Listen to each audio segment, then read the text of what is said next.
Hi, it's Charisse, the nutritionist from the Green Prescription Program at Harbour Sport, here with a topic called Navigating the Holidays. Tips to help keep your health journey on track over the Christmas and New Year season. In this session, we are going to cover a few of the common speed bumps that tend to show up around this time of the year. These include overdoing it on alcohol, lots and lots of food, and the disrupted routines that can impact on our sleep, our meal times, and how we exercise.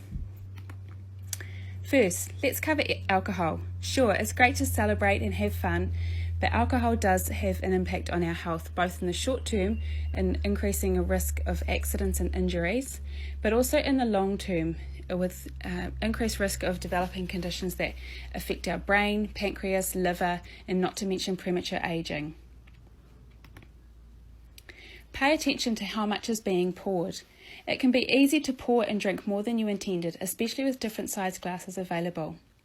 The glasses in this picture with the red liquid are the recommended amounts for one standard drink of beer, wine and spirits, while the ones in blue are what participants poured in a workshop, and you'll notice that the wine and spirits glasses have substantially more than what is recommended. So what is a standard drink? One standard drink is what contains 10 grams of alcohol, and this is different depending on the type of drink. One standard drink of spirits is 30 mils, while one standard drink of 12.5% alcohol wine is 100 mils, which is less than half a cup. One standard drink of 4% alcohol beer is 330 mils, so you can see that if you're not being careful about the amount you're pouring, you can have much more than you intend. Alongside the other health complications it can bring, alcohol also has a huge amount of energy. And so if you're if your goal is weight loss, then this is going to impact that, because our body doesn't use the energy in alcohol very well, and it tends to have a side effect of causing increased storage of the excess energy as fat storage. So if weight loss is the goal, a lot of alcohol or frequently drinking is not going to help that.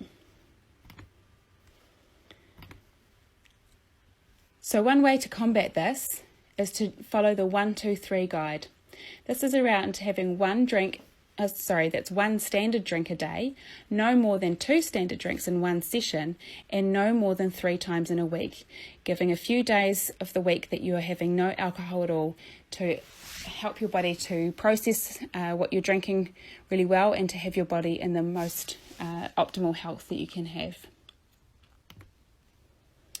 So the second speed bump that we tend to have around this time of the year is lots and lots of occasions for eating, and with that a lot of food that might be more treat food than what we normally have, and opportunities that we tend to eat more than what we might want to eat. So one of the ways to combat this again is use a smaller plate. Our brains are hardwired to fill up whatever plate we have, and the saying your eyes are bigger than your stomach really holds true in this situation. If we have a large plate, we tend to just fill it up and eat that without wasting it. So set yourself up for success by starting with a smaller plate, and ultimately you'll be eating less food. The second tip I have is something I like to call go round the block before dishing up. So if you're at a buffet or a smorgasbord or an occasion where there's lots of food being shared, again, we have a tendency to start at one end of the table and keep putting things on the plate until we get to the end of the table, not really paying attention to how much food is on our plate. And then we go away and we tend to eat the whole lot. So go around the block means cast your eye over the whole table before you start.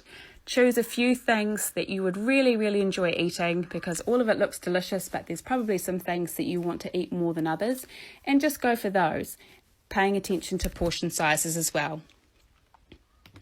The third tip I have around managing food excesses at this time of the year is plate up to win. This is about start with half a plate of non-starchy veggies, which is all our salad greens and capsicums, tomatoes, carrots, all that sort of stuff. Start with half a plate of that and you're already on your way to succeeding really well. They help to fill up your stomach, and it helps to minimise putting higher calorie food on the plate. In this diagram here, we've just got a quick little show of how your plate can look. So half your plate is non-starchy vegetables, half your plate is carbohydrates, which might be grain products like rice or wheat products such as bread. It could be pasta. It could be it could be starchy vegetables such as potato, kumara, taro, sweet corn, and then quarter of your plate is a protein, which may be meat, eggs, fish, chicken, or it may be plant-based proteins such as soy, tofu, or legumes. This time of the year can have a bit of a disruption to our routines due to changes in work hours. It's lighter in the evening, so we tend to go to bed later. There's lots more social occasions, and we may just be having a change of scene going out of the area that we normally live in. So this can all have an impact on the daily things that we tend to do. The thing to remember is don't let the disruptions cause too much of a wobble. Understand that it's pretty normal this time of the year and just embrace it. Use it as an opportunity to explore some new activities, try out some different recipes, and if you can, follow some of these tips that are shown on the screen. Finally, it's normal to have some disruptions around this time of the year. Don't stress about it. It might be a little bit of a wobble, but you can